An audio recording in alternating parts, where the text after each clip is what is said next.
Okay, after your floor plan is done, it's time to do the elevation drawing, which is uh one of the more enjoyable parts of the deal. You actually get to draw the front of your house. Now, this only works if your front door is on the bottom, or if you think of it like directions, if your front door is on the south part of your drawing. Okay? And mine is, and yours should be too. We talked about that quite a bit. So go up from the highest point of your house. Again, if we're thinking of it in terms of directions, the furthest north part of your house. Mine is a completely straight wall. But if you have, I'll give you an example here. If you have a part of your house that comes off, then you would measure 10 feet back from it, uh, just whatever the furthest point back is. So mine is a straight line. So I'm just going to go tape measure up 10 feet.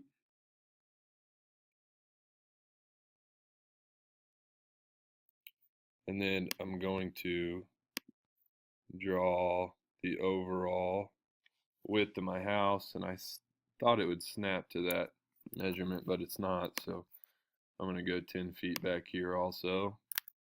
10 feet. Now I'll draw the line.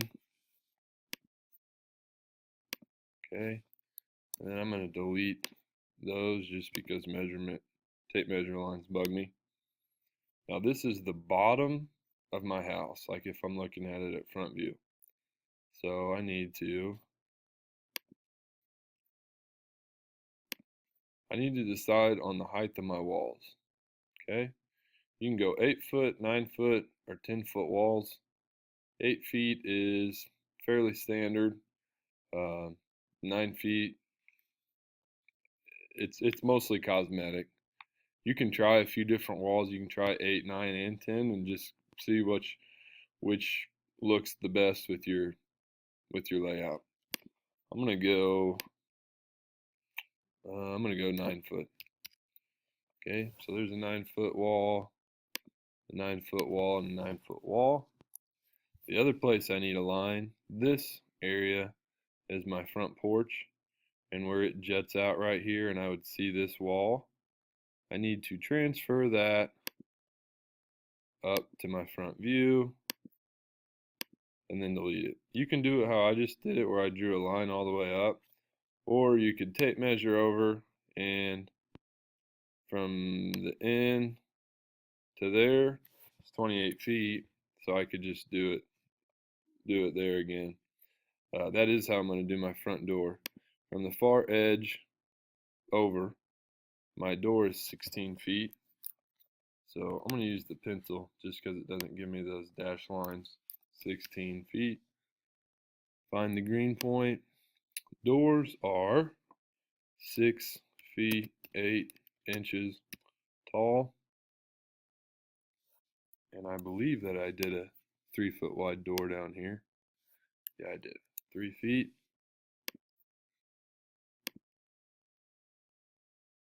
And it snapped to it, which is helpful.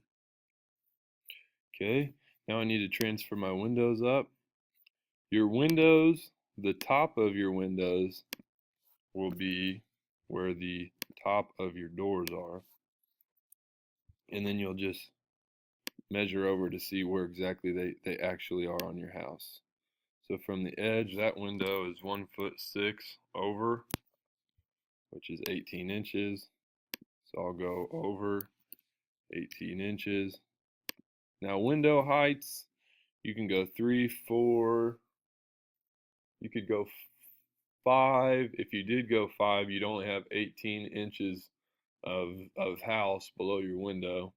I'm going to put 4-foot tall windows.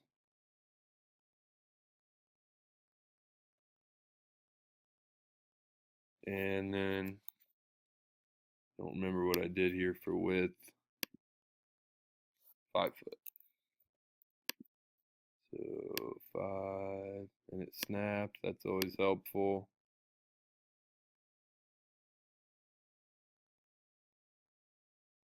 That one's snapping for me, which is helpful. I think that should be 5 foot. All right. I'm going to delete the reference lines that I gave myself. And I'm going to do the window panes. A, for looks, it just looks better, and B, it helps show that that is supposed to be a window. And all I have left is that one. It's not snapping for me, so I'll measure from the door to the window is 7 foot 6.5. That would be 84 plus 6, be 90.5 inches from the door. 90.5.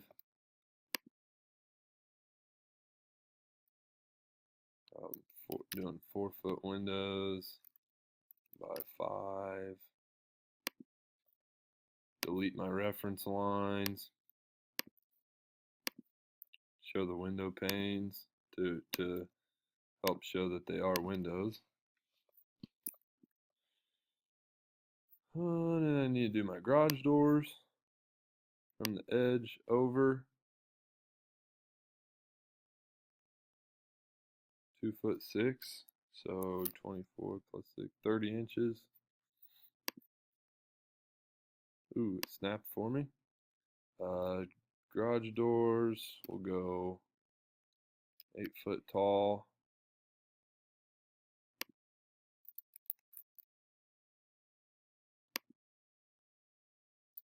8 foot wide.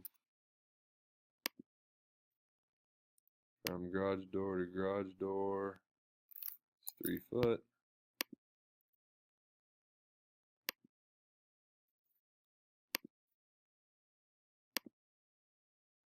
Oh, I did a 10 foot garage door. Oops. So from here over 10 foot, and then 3 foot, 8 foot, 10 foot, down. I'm going to show the garage door panels, just kind of makes it look more like a garage door.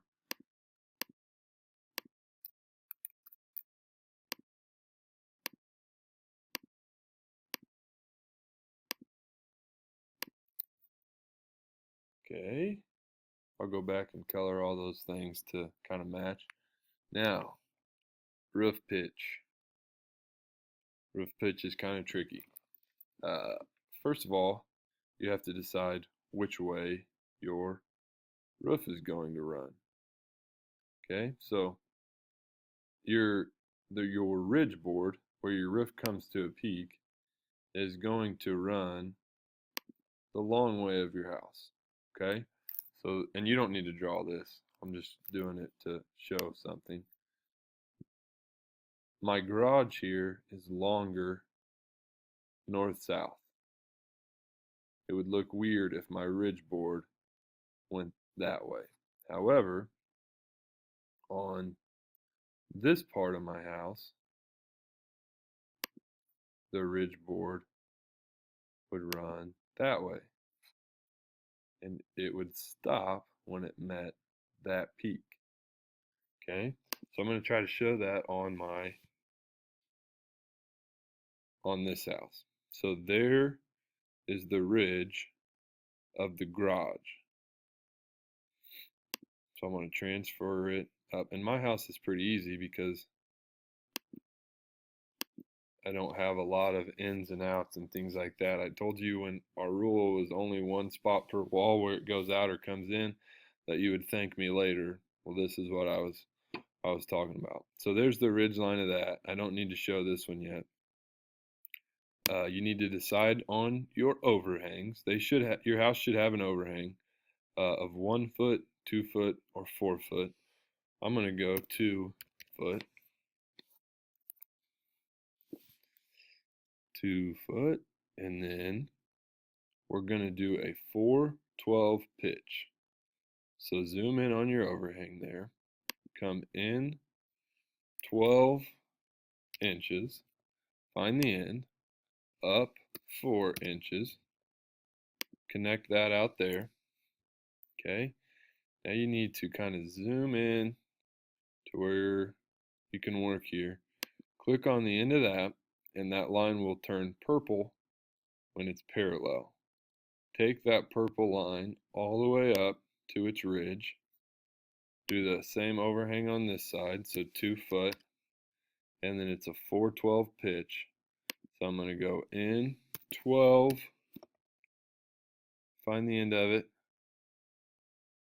up 4, connect, and then take the purple line to the peak, and if you've done everything right, it's going to meet up nice and neat right there. Erase your reference lines.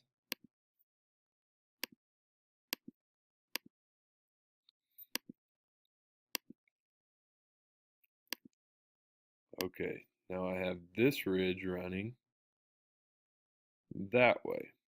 That's the ridge. This is my ridge, and here's my ridge on the main house. I'm going to do the same overhang, so I'm going to go 2 feet up, and I think it'll snap. Nope, it didn't. So I can bring this one out. Still didn't snap. Well, it'll snap to there, and then I just add my overhang at 2 feet and down. And there would be the roof of that house. Okay, no two roofs are going to look the same. Like I said, it depends on which way your ridge board runs. And then you can do some fun stuff to the outside. So grab your paint bucket. There's roofing in here. Find you some neat shingles. You can adjust the opacity to make them a little lighter, a little darker.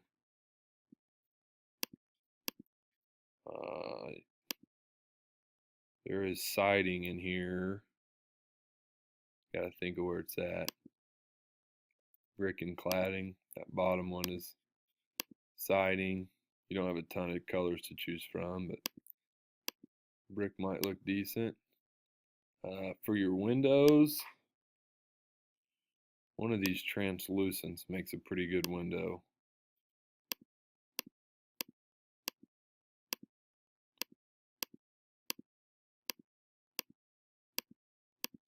Do some kind of fun color on your front door if you would like.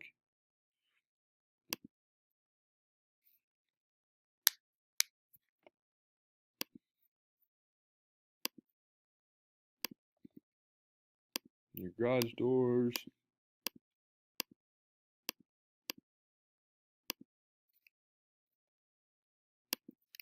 There you go. Do more than you can do.